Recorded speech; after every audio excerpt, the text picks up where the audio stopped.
Alrighty, what's up everybody, Peter Gilmore here for a Monday evening video right here on the Peter fucking Gilmore channel, youtube.com/Peter Gilmore. Thank you all for watching. Make sure you like the video, hit that subscribe button down below. On this channel, my other channels which are down there, in the description box below. And as always, friend me on Facebook, follow me on Twitter and Instagram, share the video all over the internet. Don't forget to tap that bell and turn on all notifications so you don't miss a goddamn thing. So, do it now, motherfuckers. Because I said so. Alright.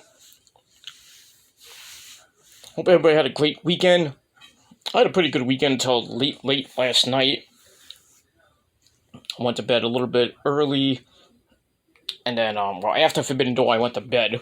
And then I got up, like around 6 o'clock this morning, and I was, really bad, and I was throwing up, because I think I ate something bad last night, so I was puking my guts out, and I was in a little bit of pain, so I stayed up till about 8 o'clock, and then started feeling a little bit better, but I was, exhausted, and just, I was about ready to faint and pass out, so I went back to sleep, and then I got up, around 12:15, so it is what it is, and then,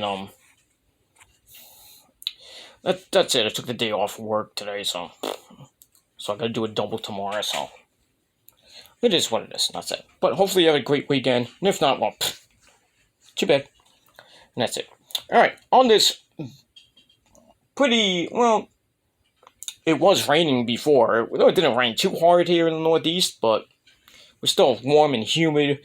But kind of the temperature went down today, so, well, not too much. It's about 75, 77 degrees today, but rained a little bit. Now it's kind of overcast, a little brightness outside, but it is what it is. We're about half hour away from Monday Night Raw. Tonight from Lubbock, Texas, John Cena's 20th anniversary show. So yeah, Cena's going to be on. To bore us half to death, and I could care less. And that's it. But, as the title below says, I'm going to do this really quick. I would do it live, but I don't really have enough time to do it because I got other things to do today. And, I want to watch Raw, so I don't want to go too long and go into Raw, and I'm, going back and forth with this and Raw, and I don't want to do that, so not going to do it. But Probably later tonight, maybe later tonight, depends how I feel. Probably on maybe midnight or 1 a.m., maybe I might go live. If not, probably go live sometime tomorrow, late afternoon, probably after I finish work. So, we'll do that. But we'll see what happens with that on the Killer Demons channel. But as of right now, as the title below says, it is time for your AEW and New Japan Pro Wrestling Forbidden Door review. Goddamn, last night was fucking awesome. Mike awesome. Hey, Mike awesome. I know Mike. It was awesome. I know, like me. I know, but okay. But it is what it is. But yeah. Freaking Forbidden Door last night from the United Center in Chicago, Illinois was freaking epic. Probably the best pay-per-view of the year so far. And that includes Revolution and Double or Nothing and Wrestle Kingdom. WrestleMania wasn't that great, but still. But this clearly blew away WrestleMania. And probably Double or Nothing as well, but it is what it is. So I'm going to run down the matches. I'm not going to go into it like I usually do. Just going to kind of half-ass this little bit of review. Going to try to go at most 30 minutes, but we'll see what happens with that. Because we're about to get into Monday Night Raw, and I'm going to go on the lovely, beautiful, sexy, hot, Kayate Isa's, the Demon Diva Isa's watch-along. Not that I'm going to watch Raw anyway. Well, I might watch it on the stream, since, you know who's watching TV, as always, but it is what it is. But anyway, let's run down the matches and give you a brief little talk about the matches, and we're gonna move on from there. Alright, so we started with the buy-in, which was on YouTube, at 7 o'clock. We started off with the Gun Club, the entire Gun Club. Be the gun in the ass, boys!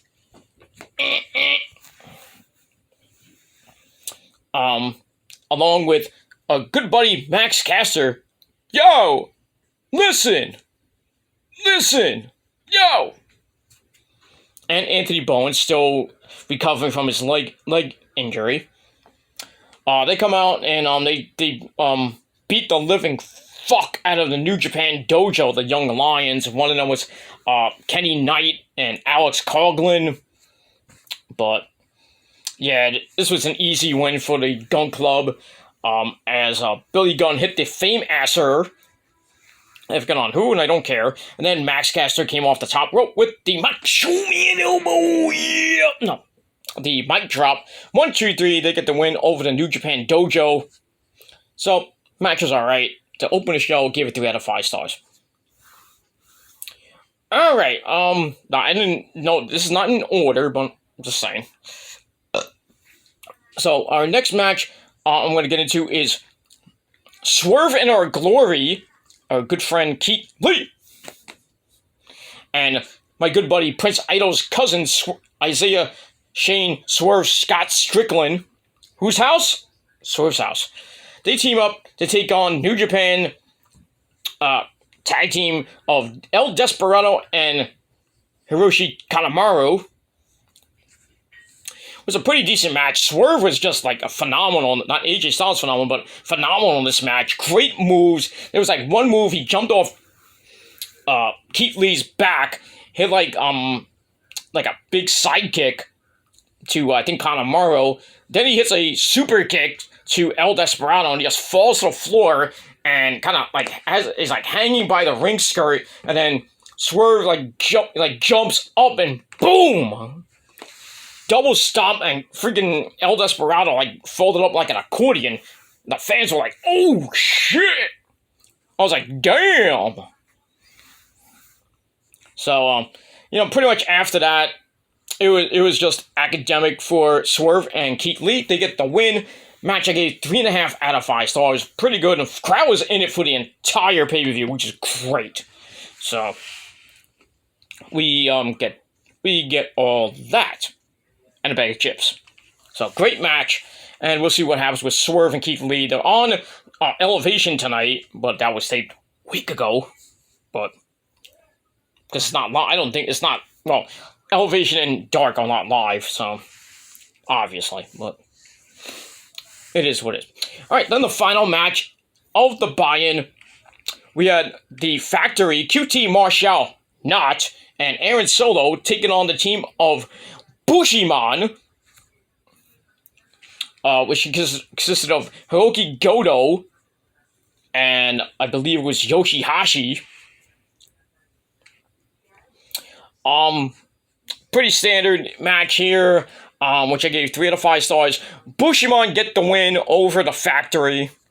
So there you go. It was nice to see, Yoshihashi and Goto teaming up. That was kind of cool. Hey, you should go for the tag belts. But we'll get to those in a minute. But pretty decent match. I gave it 3 out of 5 stars. So that ends the buy-in. And by the way, I went 3-0 in the buy-in. So we move on from there.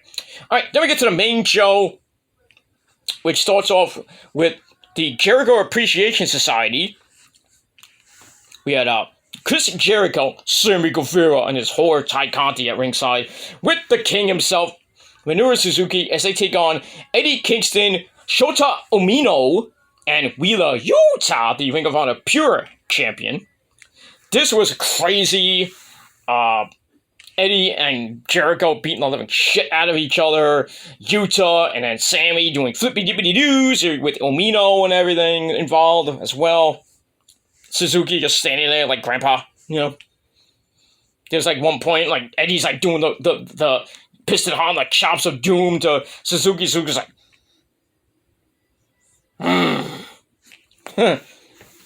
That was kind of cool.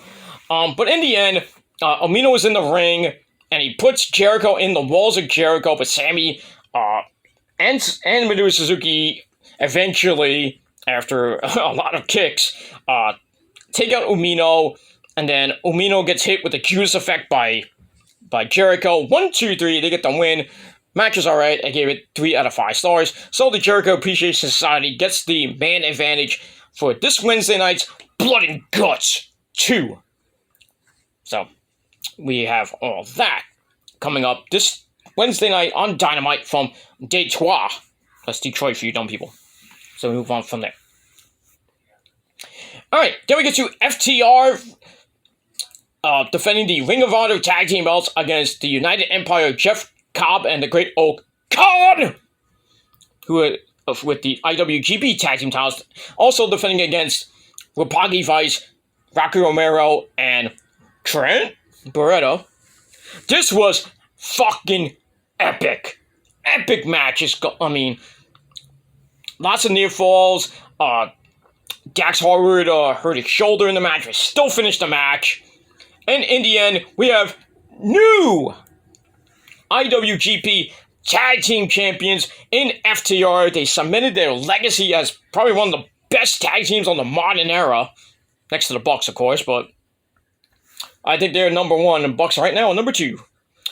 But it is what it is. But glad that Cash Wheeler and Dax Harwood are now IWGP Tag Team Champions.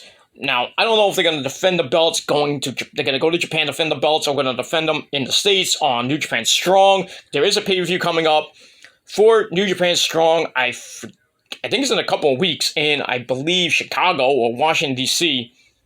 I think it's in Washington, D.C. I'm not sure, but yeah, so we could probably see those titles defended on New Japan Strong the next show. And we'll see what happens with that. But there is, since we're talking about Ring of Honor's next pay-per-view, their second second pay-per-view of this year, Death Before Dishonor, I don't know, like number 13 or number 15, I don't know what number's up to, but Death Before Dishonor, back on pay-per-view July the 23rd, that's Saturday night, from Lowell, Massachusetts. So I guess definitely see FTR defending the Ring of Honor Tag Team belts against I don't know who, but we'll see what happens to that. But if we saw Rampage this past Friday, Jay Lethal threw out the challenge to Samoa Joe, says, get back from injury already so I can take your Ring of Honor TV title. So they might be doing something there in the next couple weeks to lead up to that match at Death Before Dishonor, which I hope Samoa Joe wins, but we'll see. Then they had an altercation with Jonathan Gresham and Lee Moriarty. Lee Moriarty says, I want a title shot at Jonathan Gresham's unified Ring of Honor title. And then Tully Blanchard comes in and says, hey, why don't you face 2 members of my group, meaning Brian Cage and I forget the other 2 guys' names, but so they made an agreement. So I don't know if that's going to be on Rampage or Dark or Elevation. Probably one of those shows. Probably Dark or Elevation. I don't think it's going to be on Rampage. But we'll see what happens with that. I could see, Gresham facing Lee Moriarty or somebody else for the unified Ring of Honor title at Death Before Dishonor. Mercedes Martinez defending her women's title against maybe Serena Deeb, but we'll see. And plus a lot more on that pay-per-view. We just don't know who else is going to be on the pay-per-view, but we'll have to see. Over the next 3 weeks, because it's about 3 weeks away from the pay-per-view, so we get that. And it's the week before SummerSlam, so go figure that one out. But congratulations to FTR, new IWGP Tag Team Champions, and a great match, 4.5 out of 5 stars. Great. And that's pretty much it for that. Alright, after that, we go to the IWGP United States Championship. We had Will Ospreay of United Empire taking on Orange Cassidy. This was great. 5 out of 5. Holy crap. Flippity dippity doos. Lots of great technical wrestling. It was just amazing. I was like in shock at this match. I was like, ugh! Ospreay, putting Orange Cassidy in the abdominal stretch and then puts his hands down his pants and he takes out his hands and puts up the middle finger. That was funny. And Orange Cassidy doing the kicks of doom and all that good stuff. And then Ospreay came off the ropes and did like the Superman pose, and then Cassidy does the same thing, kind of one up him, like lots of good stuff. But in the end, Ospreay hits the Stormbreaker, or I think it was a different version of the Ospreay Cutter, but he hit it, bam, 1, 2, 3. Will Ospreay retains the IWGP United States title. Pretty damn good match of the freaking night. 5 out of 5. Great stuff. And then afterwards, United Empire come in, Aussie Open comes in, and I think Aaron Henare come in as well. Beat the living crap out of Orange Cassidy. Then the Best Friends come out to save him, but they're getting the crap beat out of him as well. And then, of all people, Katsuyori Shibata! Shibata comes out of nowhere. I was like, holy shit, Shibata! Shibata comes out, takes out Aussie Open, and Will Ospreay kind of skedaddles, and then him and Orange Cassidy kind of stare each other down, and then Orange Cassidy about to put the sunglasses on his face, then he's like, no, we'll put it on Shibata, and then Shibata just like still there with the glasses. Pretty funny moment. And then Orange Cassidy's like, that was a pretty fun moment. That was pretty fun. But still, great match by Ospreay and Orange Cassidy. Just phenomenal. 5 out of 5. And that's pretty much it. So we'll move on from there.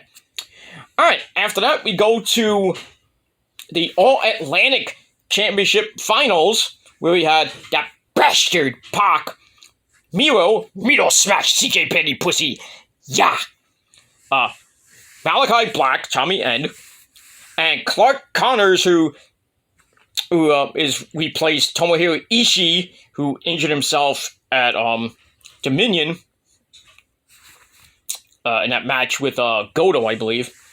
So he was out, and Clark Connors just got put in. I don't even know why he got put in, but whatever, go ahead. Match was pretty decent, not bad, 3.5 out of 5 stars.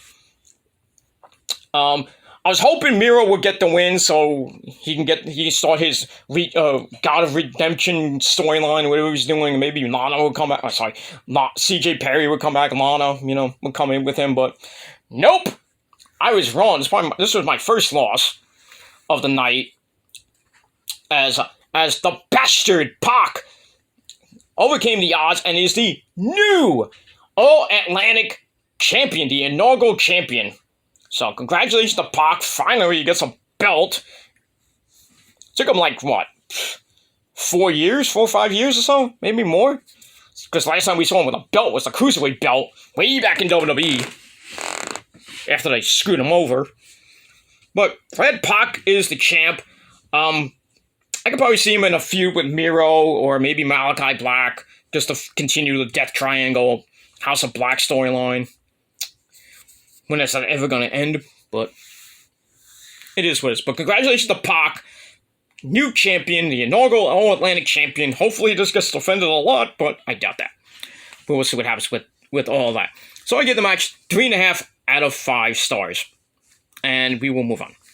Alright, then we go to the AEW Women's Championship, where we had Thunder Rosa! Yay! Taking on the beautiful Toni Storm. Nothing great, Thunder Rosa coming out with her Mexican face paint, looking like a gringo, or gringa, if you will. Still look fabulous. Toni Storm, what can you say about that? Pretty good match. A little sloppy at times, but still, in the end, Thunder Rosa gets the win. I thought she was going to hit the Fire Thunder Driver, but she hits kind of like a delayed suplex neck breaker combo, almost like an elevated roll the dice. Or whatever you want to call it. But Thunder Rosa retains the title. In a match I gave 3 out of 5 stars. A little bit of a cool down match, but still, not bad. And we'll see what happens with Thunder Rosa as she rolls on, and who her next challenger could possibly be. Might be Athena. Though Athena's going after Jade Cargill. So, I don't know. I don't know who could be her next challenger. Sasha Banks. Sorry. But it is what it is. So 3 out of 5 for that. All right, got a few minutes left, and I'm gonna get this. I got let me see, I got 2, 3, got 4 matches left. So I'm gonna quickly run down these matches real quick. All right, then we go to the 6. Well, it's supposed to be an 8-man, but now it's a 6-man tag team match. We had the dudes with attitudes: Darby Allin, the Man Called Sting, and the Dragon himself, Shingo Takagi of Los Ingobernables de Japón, taking on the reunited Bullet Club of El Desperado and the Young Bucks, with Hukulio at ringside. This was pretty damn good as well. Lots of flippy-dippity-doos. Takagi just beating the living crap out of the Bucks at certain points. Darby and Sting doing everything. Sting jumping off the top of the Tron at the beginning of the match, which was sick itself. 62-year-old Sting diving off freaking Titantrons and shit. Still got it. He still got it at 62. Go figure. But as a point in the match where the Bucks were beating up everybody, Sting comes in to try to clean house. Bucks go for the super kick party. They hit it, but Sting's like, no sells it. Then he hits a big time clothesline on the Bucks. Then he does a whole ton of freaking Stinger splashes on the Bucks separately and to both of them. And then Shingo comes in and basically beats the crap out of El Desperado. I mean El Phantasmo. Desperado was in way back in the beginning of the card. I'm sorry, I meant El Phantasmo. So Takagi takes care of El Phantasmo, hits the last dragon. 1, 2, 3. They get the win over the Bullet Club. It sucks, but it is what it is. But still a great match. 3.5 out of 5 stars for that. And we move on with that. All right, then we go to the Fatal 4-Way for the IWGP Heavyweight Championship of the World. We had the Switchblade, Jay White defending against Hangman Adam Page, doing some cowboy shit. Our good friend and yours and mine, Adam Cole, baby. And the man himself, the former IWGP Heavyweight Champion, Kazuchika Okada. This was a pretty damn good match. Lots of near falls. Page and Okada teaming up at one point to beat down, I think it was Adam Cole, baby. Who, I don't know why he was in this match, because he still was kind of injured. You see the tape on his shoulder, because he came with a shoulder injury. And there's one point in the match, Cole gets knocked out. And they had the ending kind of was a little bit rushed, I think. So I think Cole took the pin. Jay White pinned Cole to retain the title. Not the way I wanted it to. I was thinking maybe Jay White would pin Adam Page, or maybe even Okada again, but still, it is what it is. But Jay White retains the IWGP Heavyweight Championship of the World, and pretty much it. I gave the match 4 out of 5 stars. Adam Cole did get looked at after the match, and after the show, at the media scrum, Tony Khan said that Cole should be okay, but he has a concussion, so probably will not be on Dynamite this Wednesday night. But then again, you never know. It's 3 days later, so. But I think they're going to go for concussion protocol, and Cole's not going to be on. He may appear, but I don't think he's going to fight this week, but we'll have to see what happens. I'm giving him a week off, personally, just to heal up. Just get that concussion out of the way, and then come back next week, pass the concussion protocol, and hopefully he'll be on Dynamite next week, and whatever city they're in next week. But it is what it is. But still, Jay White retains, and we'll see what happens with him. Going into the G1 in a couple weeks, he's in, I believe, the A or one of the blocks. I think it's the A or B block, or maybe the C block. I don't know. But Okada's in one of the blocks. Tanahashi is as well. Along with some members of Los Ingobernables. I think Naito's in it too, but I'm not sure. I have to look at the actual blocks again. because it's 28 people instead of 32. I don't know why, but they did say 32, but now it's 28 with 4 blocks, 7 people in each. So I could probably see Okada winning the G1, going all the way till January the 3rd, or January 4th, I should say, of 2023. Wrestle Kingdom 17 at the Tokyo Dome. Maybe we'll get another rematch with Jay White if he holds it till then, but we'll see what happens with that. And you can probably see Jay White this Wednesday night on Dynamite from Detroit. Maybe he defends it on Dynamite. Who knows where we'll defend it next? Maybe on Strong, maybe at the Strong pay-per-view coming up in July. But we'll see what happens with that. And move on. Alright, got 2 matches left and about 6.5 minutes. Alright, then we go to the... Sorry about Rose's phone. So, I'll do that in a minute. And anyway, let's quickly get to Zack Sabre Jr. taking on a mystery opponent. Per Bryan Daniels' choosing.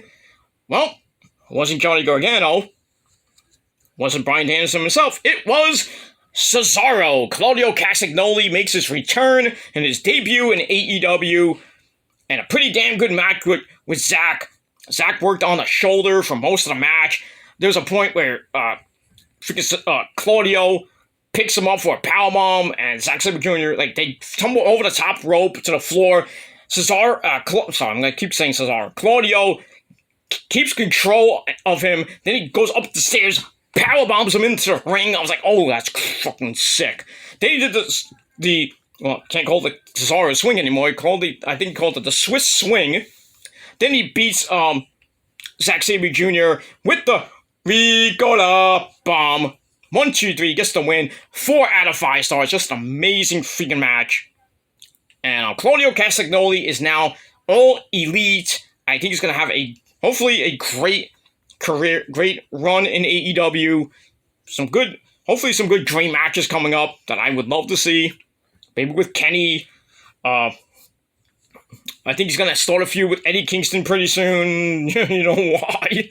I think you know why if you've been following Shikara way back in the day, and even CCW and Ring of Honor way back in the day. They hate each other. But we'll see what happens with that. But still, 4 out of 5 stars for that match. And we'll move on from there. Alright, then we go to your main event of the evening for the AEW Interim Heavyweight Championship.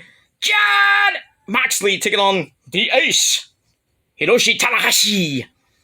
This was a great match. Hard-hitting. As always, doing a Moxley match, he bleeds even... He doesn't even have to get hit. Boom, he gets hit. Blood! But he was, bleeding like a fucking pig. Crimson mass, blood all over the freaking canvas. Jeez. Boy, I don't think he can blade that good, but still. He was busted wide open. Tanahashi almost won the match with high fly flow. But in the end, Moxley locks in the Bulldog choke, transitions into the paradigm shift. 1, 2, 3. We have a new AEW interim champion, 2-time champion, Jon Moxley. So he picks up the win, matching a 4 out of 5 stars. Pretty good match. After the match, little show of respect with Tanahashi and Moxley, which I thought was nice. And then, which wasn't really needed, was the pay-per-view ended around 11:40. So I'm they're going to go 20 minutes into something. I thought somebody was going to come out. But, I thought somebody was going to come out and maybe tease something. I thought Kenny might have came out, or maybe Punk would have came out, but Punk wasn't even there at all. Kenny wasn't there at all either, so they're waiting. Moxley's celebrating up a storm, blah, blah, blah, blah. And then the Jericho Appreciation Society come out, because Jericho loves his TV time. Start beating up on Tanahashi and Moxley. And then the Blackpool Combat Club come out. Utah, Omino, Eddie Kingston, Santana Ortiz, and then Cesaro comes out to have a humongous brawl that lasted about 10 minutes. I'm like, really? This wasn't needed for 10 minutes to end the pay-per-view? I'm like, come on. But still, I get why they did it, to hype up Blood and Guts on Wednesday night, and the main event for the Jericho Appreciation Society. But still, 10 minutes brawling? Come on. I don't think that was needed, so, but that was just me. So, I digress on that. But still, that ends the show, and we saw Claudio and Eddie Kingston go at it, beating the crap out of each other. I don't think they're gonna be partners in Blood and Guts. I really don't think Eddie is gonna trust Claudio to get the win for his team over the Jericho Appreciation Society. I mean, Eddie's team will win, but I just don't think that, you know, Eddie and Cesaro are gonna team up and do anything like that. They're gonna argue and they're gonna fight, and Eddie's gonna just go berserk like he did on Rampage. You know, pick up the pen and try to stab Jericho with the pen. Guy's psycho. But I digress. But still, that ends the pay-per-view. Great fucking pay-per-view. This was almost a perfect goddamn pay-per-view. But still, 9.5 out of 10 stars. Not bad. But let me know what you guys think of the pay-per-view in a comment or a video reply down below. And that's pretty much it. Alright, I'm going to get ready for Raw. Raw is about to start in about 12 minutes. So I'm going to hop over to the lovely Demon Diva herself, Issa, and watch Raw on a stream since Rosa got the TV. But it is what it is. I'm going to edit this video up a little bit, and then I'm going to watch Raw. Maybe later I may go live on my Kill the Demons channel, but we'll see how tired I am. And that's pretty much all I got to say about that. So I'm going to get out of here, go watch Raw, and you should too. So thank you all for watching. I'm Peter Gilmore, signing off. I bid you adieu, goodbye, mwah, and good evening, good night, bang! And as always, rock out with your cool cute. And if you're not down with that, well, that's just too goddamn bad. Because you guys can't, you know, it is what it is. Because you can't stop the prophecy. Because we're the prophecy, we are real, like sliced bread. We're the realest thing since sliced bread. We're the best thing going today. And if you don't like us, you don't like any of us, you don't like my bands, anything like that, well, me, Lauren, Nick, Prince, everybody in the prophecy, we got 3 words for you. Fuck you, man. That's it. Go fuck yourselves. Have a nice day. And that's it. So, I'm going to go watch Raw. Thank you for watching. And until next time, Peter Gilmore signing off. Peace.